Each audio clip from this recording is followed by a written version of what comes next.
தவக்காலத்தின் 3 தூண்கள். இது இயேசு கிறிஸ்துவுக்குள் பிரியமான என் சகோதர சகோதரிகளே, இந்த நிமிட நஞ்சதிக்கு இயேசுவின் நாமத்தில் அன்போடு அழைக்கிறேன். தவக்காலத்தின் 3 தூண்கள்: ஜெபம், தவம், தானம்.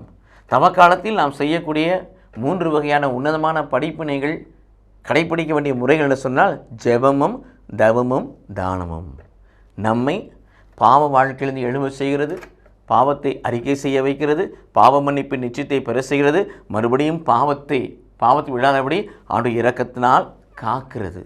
அப்போ நாம் செய்ய வேண்டியது ஜெபம். 1 தெசலோனிக்கேயர் 5:17 வாசிப்பது போல இடைவிடாமல் ஜெபிக்க வேண்டும்.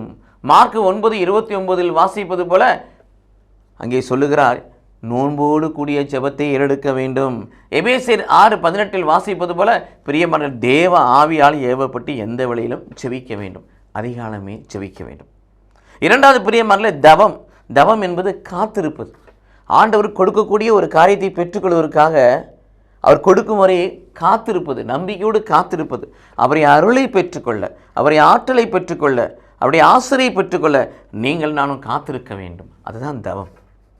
மன்னிப்பு, அவர் கொடுக்குற மன்னிப்பு, அவருக்கு கொடுக்குற இரக்கம், அவருடைய காட்டுகிற கருணை, அவர் கொடுக்குற பரிவு, இவை எல்லாமே பிரியமானவர்களே நாம் தவமிருந்து பெறக்கூடிய ஒன்றாக இருக்கிறது.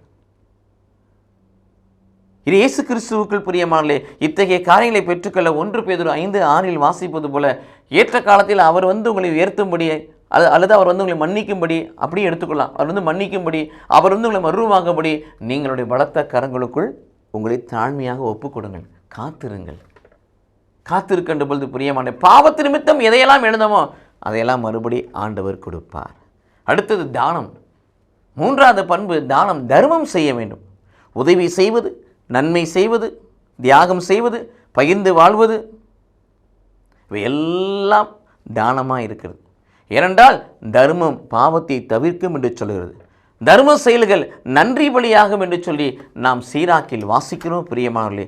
ஆகவே இவ்விதமான தானத்தை, இவ்விதமான தர்மத்தை குறிப்பாக இந்த காலத்தில் கூட செய்யாமல் போனால், யாக்கோபு 4:17 வாசிக்கிறோம், ஒருவனுக்கு நன்மை செய்ய தெரிந்தும் அவன் நன்மை செய்யாமல் போனால் அது அவனுக்கு பாவம் என்று சொல்கிறது. ஆகவே பிரியமானவர்களே, ஜெபம் செய்வதிலும், தவம் செய்வதிலும், தானம் செய்வதிலும் கவனமாயிருப்போம், கடைபிடிப்போம். கடவுள் நம்மை ஆசீர்வதிப்பாராக. ஆமென்.